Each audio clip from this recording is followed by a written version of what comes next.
What's going on, everybody? Cody here. Where'd you get that? With another episode of my top 5 comic books in my PC.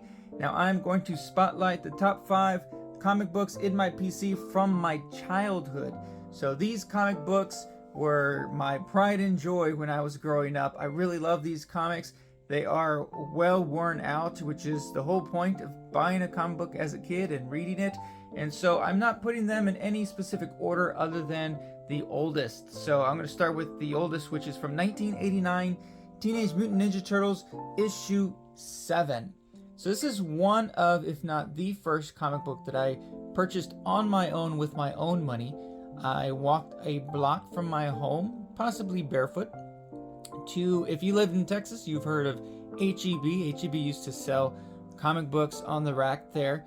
And so yeah, I purchased this one. This comic book features the intergalactic wrestling match. It has several first appearances. There's the first appearance of Ace Duck. Ace Duck is he's well known, but he's not really used in the comic book, so that's kind of funny. And it's also the first appearance of Cuddly the Cowlick, Crying Hound, who is on the cover. Then we have the first appearance of Stump and Sling, and this is also the first time we see Raphael's black suit there, which he uses several times later in the series. And then what's also cool is that within the pages of this comic book, we have a quick, brief cameo of R2-D2 sitting in the crowd, enjoying this intergalactic wrestling match. Kind of cool, neat little Easter egg there for you. All right, next up on the list is from August 1991. This is X-Force issue 1. This comic book came polybagged with a card. Right here you can see the card. It had several cards, actually 5 possible different cards. And this is where Cable first reveals his telekinetic powers. This comic book sold 5 million copies, bringing it to the second place of the all-time best-selling comic book list here in the States. So this was fun, man. Rob Liefeld really took my imagination with his art. I know a lot of people like to make fun of certain aspects of his art. It's very big, and then there's also jokes about feet. But you know, it was really, as a kid, this art was incredible for me. You know, as an adult, I can pick out all the different things of what could be wrong with it, but again, as a kid, man, it really captured my imagination.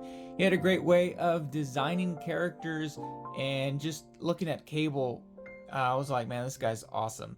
I don't know very much about him, but he's awesome. So I ended up purchasing a whole lot of this run, so it was a really fun read, and yeah, I'm happy to have it.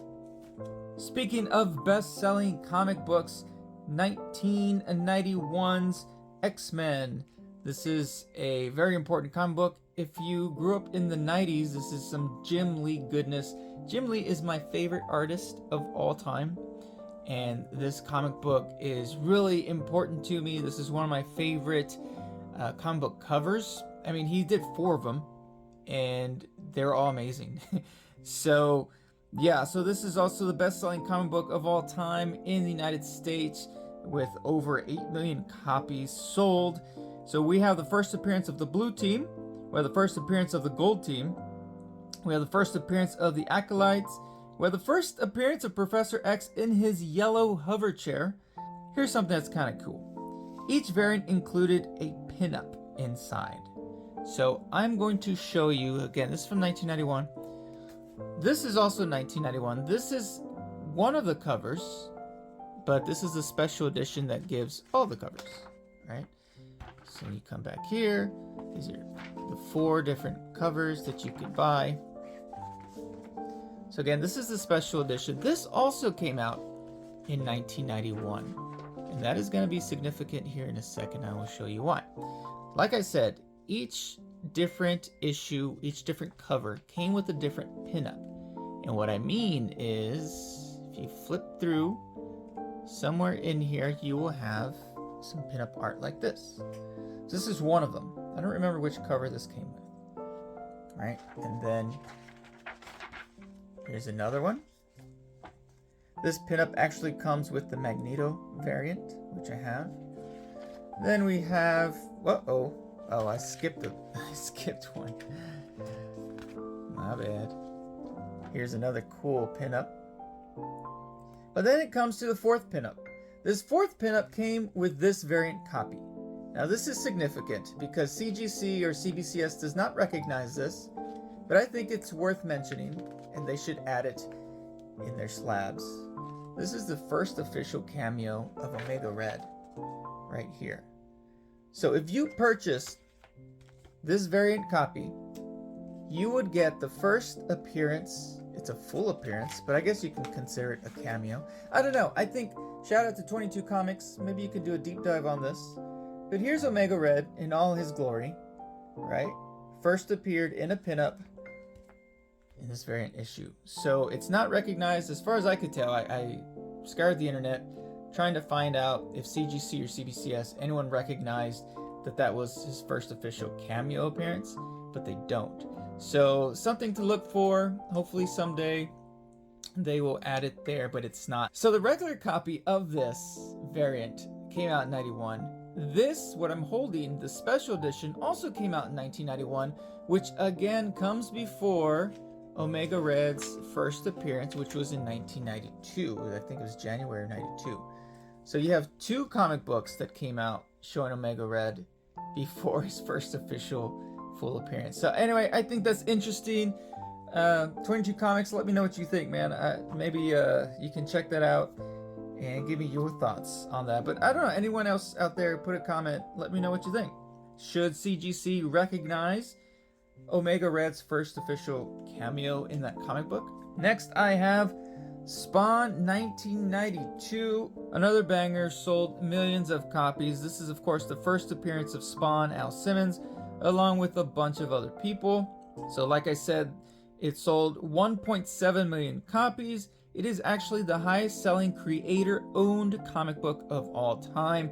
As far as I could find, if anyone else out there has any different information, let me know. Let me know down in the comments. But I do believe my source was correct, or is correct.